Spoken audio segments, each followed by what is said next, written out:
C. I am the greatest combat actor of all time. What's up, everybody? Welcome to this episode of Tell the Tape. I'm your host, Henry Cejudo, aka Triple C. And on today's episode of Tell the Tape, I am breaking down the potential matchup. That's right. I'm talking about Islam Makhachev versus Dustin Poirier. Who is that's gonna come up top? Anyhow, guys, this episode wouldn't be possible without our sponsor. That's right, I'm talking about Aptive. You may be a former fighter, former wrestler that is not done competing, somebody that doesn't like to take no for an answer. Guys, Aptive is for you. It's one of the biggest, largest sales companies that will teach you how to sell. Yes, that's right. You will be going door to door knocking, but guess what, guys? There's people that are foregoing college to chase the American dream. I know kids out of high school making $500,000 to $1 million a year, all based on sales. So again, guys, it's time to level up. You guys make sure to go to summersales.org/CCC because it is time to level up. Tell the Tape. Islam Makhachev 25-1 versus Dustin Poirier 30-8. I mean, you talk about the experience, man, right away with Dustin Poirier. I mean, Dustin Poirier has the experience, but he has crazy power in his damn hands. You know, but he's also going up against a guy like Islam Makhachev, you know, with 26 fights. You know, obviously he's 25-1, you know. But there's one thing that kind of comes to mind too, is a look at all this right here from Islam Makhachev. Look at his submission rate, 11 submissions. And obviously I'm not gonna take this from Dustin either. You know, we all know he loves jumping into that guillotine. But that being said, this is a fight between two experienced fighters that could finish people, go to decisions, or KO the hell out of people. You know, height 5'10" to 5'9", a 1-inch reach advantage for Islam Makhachev, but a 2-inch reach advantage for a guy like Poirier. And this is where the difference could be. The mileage that more likely a guy like Dustin Poirier could have against a guy like Islam Makhachev. It changes, man. Recovery time does change. It's 32. This dude's in his prime. He's in the heart. I think by the time you're 33 is when you really kind of get that full man strength. So I think Islam, as crazy as it sounds, he's still getting better. He's still a year away from actually hitting his prime. But, you know, let's talk about Islam Makhachev. Let's talk about his strengths. You know, obviously 60% takedown accuracy, 44% of his wins come via submission. In other words, this man's wrestling, and I've been around these guys. I've been around Khabib. I've been around Islam, and a lot of those guys, Umar. These guys focus everything on their grappling. You're talking about the stuff that people don't want to do because wrestling's so hard. These guys do, and these guys spend 2 hours every single day actually getting better. And because of that, because these guys are modern warriors that are able to just stay in their damn wrestling room and stay pretty much training, no wife, no kids, and they have all that, but the fact that they don't stay there, like they go out, they travel for 3 or 4 months to literally train, that's what makes these guys special, is the fact that they wrestle, they use their cardio, but also that confidence, you know, being on a 13-fight win streak. I mean, the guy who ended up knocking out Islam Makhachev, I mean, you talk about it's MMA. It was early in his career. I mean, you could almost say that he got caught or he's somewhat still undefeated, not like Sean O'Malley, you know? But coming off of a crazy win that he has, coming off of a crazy win, beating the former pound-for-pound king in Alexander Volkanovski. I mean, that's made a guy like Islam very, very confident. I mean, he is a reincarnation of Khabib Nurmagomedov, but in my opinion, he has better striking. I mean, he's been able to prove that. He's been able to, you know, have good composure, understands he's a freestyle fighter. He will kick, he will punch, but more importantly, when people start to look for that wrestling, or people start to kind of create that fight, you know what he's doing? He's popping in that wrestling. And that's what makes a guy like this unpredictable. But let's talk about his weaknesses. I know I have striking here in this, but maybe it's not as clean. I'm gonna change that. Maybe it's not as clean as Dustin Poirier's, but if there's any cleaning that could be cleaned up, it is here.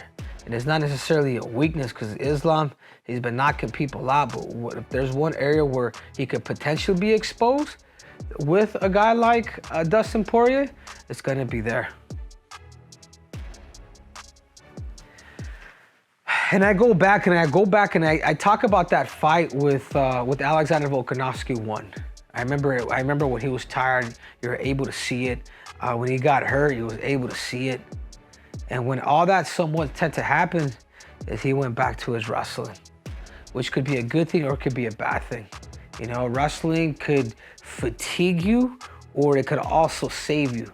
But when I saw that fight and I go back and I watched that fight with him and Volkanovski, I mean, when he was hurt, he would rely on that. And you guys saw the way that Alameda got knocked out by Curtis Blades. You get to a leg and you're just tired and people just hammer fist you. I mean, you could be finished there.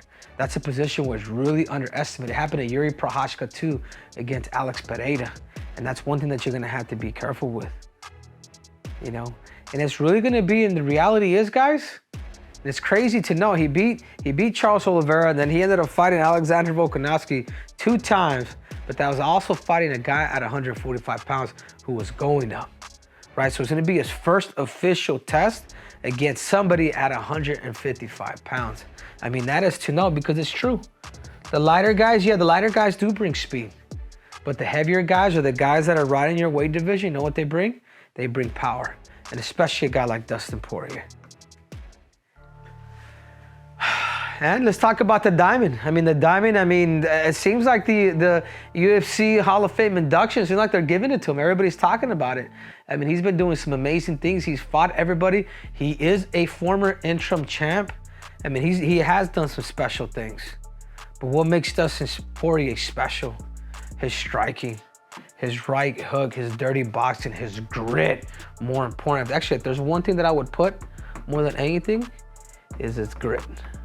I mean, this dude, like I said before, man, like this dude has a, like, I wonder if I want to see his DNA. I want to see if this dude's Mexican. A lot of people don't know this, but Justin Gaethje is Mexican.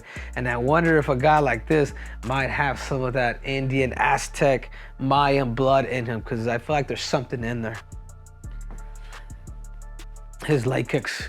We saw with Conor McGregor, we saw how he'll be very subtle. He doesn't always kick. He hides his kick very well, but when he does kick, those kicks, it's like a thump. It's like a boom.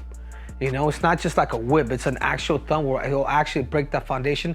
A lot of what he did to actually Conor McGregor. You know, has fought the who's at 155 pounds. I mean, you're talking about this guy has fought Charles Oliveira. This guy has fought Khabib Nurmagomedov. This guy has fought Justin Gaethje on 2 different occasions. I mean, this guy has fought Max Holloway. He has fought the best of the best and actually come up top, you know? And then obviously coming off with the big win. You know, coming off with the big win, it re-sparks it. Whether he's 100%, whether he's in his prime or not, it's there, man. Like he believes he can still become world champion.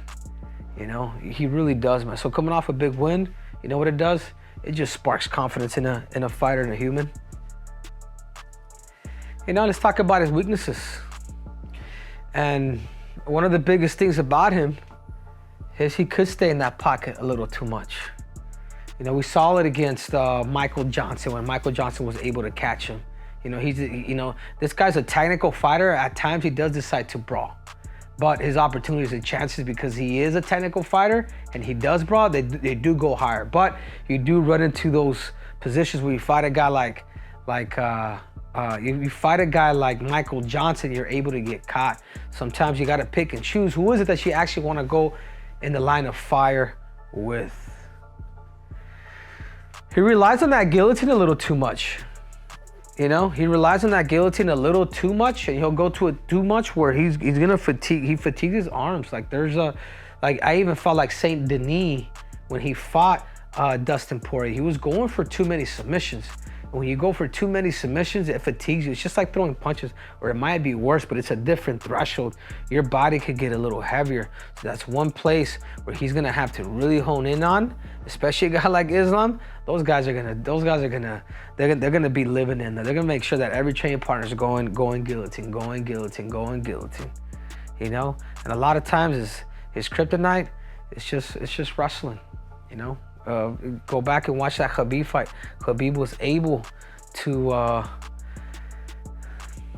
Khabib was able to just pretty much collegiate style wrestle him, put him up top, let him give up, fatigue him to eventually finish him.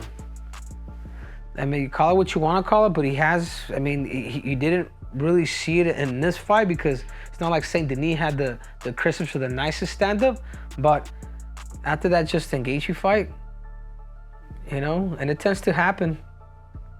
You hit that same place again, go back, you know, talk about Volkanovski. You know, there could be a button there. There could be a button there. You know what I'm saying? And Islam will fight this dude. Islam will go, he's very basic, he will go straight punches. Yep. Can't be his last shot for going for the UFC title. I mean, is it a weakness? No, but it's a position that he's in. It's a do or die. You know, as much as it could help him, this could help him or this could also hurt him too. Because, I mean, how many times can you give somebody a title shot? You know, especially being knocked out. Saint Denis, he's good, but really he's never necessarily ever been tested. He was number 11 going against, I want to say the number 3 at that time. Yep. And tell the tape. You know, strikes landed per minute, 4.26 to 5.45. That means this dude's a lot more active. You know, that's a lot. That's double that. You know why? Because this man is always thinking a little bit more grappling. Strikes absorbed per minute. I mean, the reason why he has more of that accuracy, he'll actually hit somebody. Dustin Poirier will also get hit a lot more. You know, his defense, because he's a lot smarter, he's more tactical than a guy like that. He's getting hit less. And obviously, we go back to takedown accuracy. What is it that Islam Makhachev is able to do? It's incredible, man. This dude could fight. This dude relies in wrestling we trust, and that's exactly what he does. You know, takedown defense, 91%. Jesus. Upon my return, I had 100. Now I don't know what the hell I'm down to, but either way, nobody's really attempted to take down Islam. You know, Volkanovski did get a takedown on him, but I think it was through a transition. I forget, what is it that happened? You know, and the submission average. Oh, wow. Would you look at that? You got to give the edge to Dustin Poirier. And you know what? The more I think about it too, this man has fought the tougher competition. So all these stats, so, you know, Islam will be tested against a guy like that. You know, these guys have fought only one opponent that I could think of, that they're both the same guy as Charles Oliveira. Charles Oliveira was able to submit him, and he was able to submit Charles Oliveira. But now, the moment of truth, who is it that I would give the edge to? Man, Dustin Poirier, he's loved by the people. I'm a fan. He's got crazy power. Does he belong in the UFC Hall of Fame induction? 100%. But you cannot count out the guy who's only lost one time. The guy who has a freaking amazing team, and a guy who really dedicates his life to the sport of mixed martial arts. And his name is Islam Makhachev. I'm going for Islam Makhachev, not just because I know him, because I always try not to be non-biased, dude. You know, and yeah, we're all wrong at times, right? We all wrong, but you know, when people tend to follow the game plan, it changes a little bit. Islam Makhachev, he's too tactical. He's too basic. He's not gonna brawl with Dustin Poirier. He's gonna put him down. He's gonna do the exact same thing. But what is it that Khabib Nurmagomedov did? You wear him out, you beat him up top, you make him wrestle, you make him try to get up, you take him down again, you start to bring your striking, and then you eventually get the submission. So again, I like Dustin Poirier. Does he deserve that title? Do I want to see that fight? 100%. Especially right now at 155 pounds, there's nothing going on. But for June, this fight will take place. But if I had to pick somebody, who is it that I feel is more likely going to win this fight? It's right here. It's Islam Makhachev. Thank you guys for watching. You guys just watched an episode of Tell the Tape. I'm your host, Henry Cejudo, aka Triple C. And again, guys, this video was brought to you by and sponsored by the one and only Aptive. You may be a former wrestler, you may be a former fighter that doesn't like to take no for an answer. If you guys are not done competing and you guys are willing to roll up your sleeves and you're an entrepreneur and you want to make a whole lot of money, Well, guess what, guys? Aptive is for you. You guys make sure to go to summersales.org/CCC because it is time to level up. Till next time, I'm out.